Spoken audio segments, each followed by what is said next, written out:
आप देख सकते हैं इसका सॉकेट बाहर निकल चुका है, इसका स्विच बाहर निकल रखा है। जैसे इसके अंदर हम कोई प्लग लगाते हैं और उस प्लग को निकालते हैं तो प्लग को निकालते ही ये सॉकेट भी हमारा बाहर निकल जाता है। उसके बाद स्विच का भी इसका कनेक्शन थोड़ा लूज है, जिसकी वजह से स्विच भी बाहर निकल गया है। तो ऐसी सिचुएशन कई घरों में मैंने देखा है, कई घरों में ऐसा होता है जैसे प्लग लगाते हो और प्लग को निकालते समय उनका सॉकेट भी बाहर आ जाता है। तो ऐसी समस्या क्यों आती है, ऐसी क्या समस्या होती है, ऐसी क्या वजह होती है जिसकी वजह से हमारा सॉकेट बाहर निकल जाता है, हमारी स्विच बाहर ऑटोमेटिक आ जाती है। इसके सिर्फ सिर्फ दो कारण है।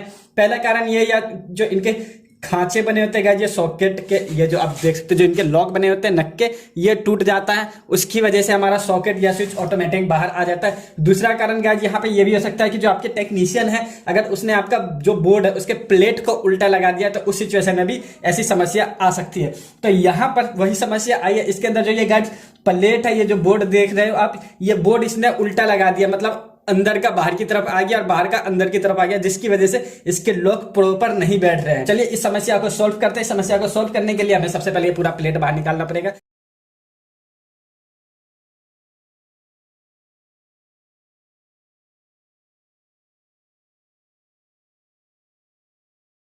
हमें इस तरफ से बाहर निकाल लिया। अब ये इस तरीके से लगा होता, अब हमें इसे इस तरीके से लगा देना है। सो गाइस प्लेट निकालने के बाद अब हमें यहाँ से सॉकेट के कनेक्शन भी निकालने हैं गाइस। यहाँ हम सॉकेट का कनेक्शन निकाल लेते हैं, जो हमारे सॉकेट में न्यूट्रल लगा हुआ है। तो हम इसे अलग कर लेते हैं और यहाँ से हम फिर फेस भी निकाल लेते हैं स्विच में। सो गाइस हमने इसके स्विच और सॉकेट का कनेक्शन भी बाहर निकाल लिया। अब क्या करना है हमें, अब हमें इसके प्लेट को लगाना है। अब इसके प्लेट को हम इस तरीके से लगा सकते हैं गाइस। ये हमारे पास सॉकेट है और ये इस तरीके से हमारा प्लेट, यहाँ जब हम लॉक को बैठाएंगे तो ये इस तरीके से हमारा लॉक बैठ जाएगा। तो ये हमारा इस तरीके से ये बैठ गया। अब इसके बाजू में हम स्विच को लगा के गाइज फिर हम इसे अब फिटिंग कर देंगे अच्छी तरीके से।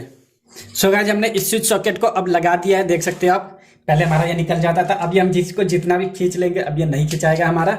और अब हम इसके कनेक्शन कर लेते हैं। जिस तरीके से हमने इसके वायर को निकाला था ठीक उसी तरीके से हम इसके वायर को भी लगा देंगे। लेकिन सबसे पहले हम यहाँ अर्थिंग लगाएंगे, इसमें पहले अर्थिंग का कनेक्शन नहीं हो रखा था, अर्थिंग के वायर सिर्फ ऐसे ही छुटे हुए थे। तो हम सबसे पहले यहाँ अर्थिंग के वायर को लगा देते हैं।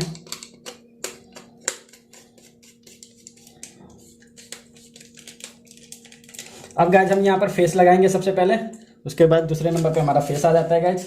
यहाँ फेस का वायर इसका छोटा है, पीछे से आ नहीं रहा, तो आप चाहते से हम बड़ा भी कर सकते हैं फेस के वायर को, लेकिन मैं इस जितना बड़ा है उतने पे इसे फिट कर दूंगा। जॉइंट मार के बड़ा कर सकते हैं इसे।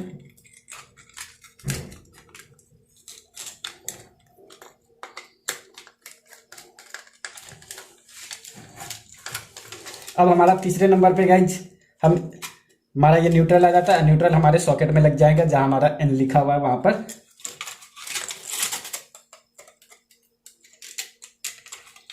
सो गाइज हमने इसे लगा दिया। अब हमें क्या करना है, अब हम इसे टाइट कर लेते हैं इस बोर्ड को।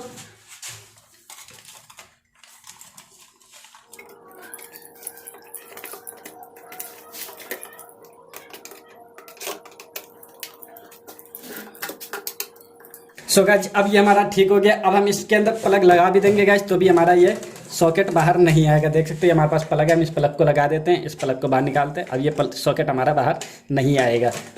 तो इस तरीके से आप भी, अगर आपका सॉकेट या स्विच बाहर आ जाता है बार बार ही, तो आप इसको देख सकते हैं कि इसमें प्रॉब्लम क्या है।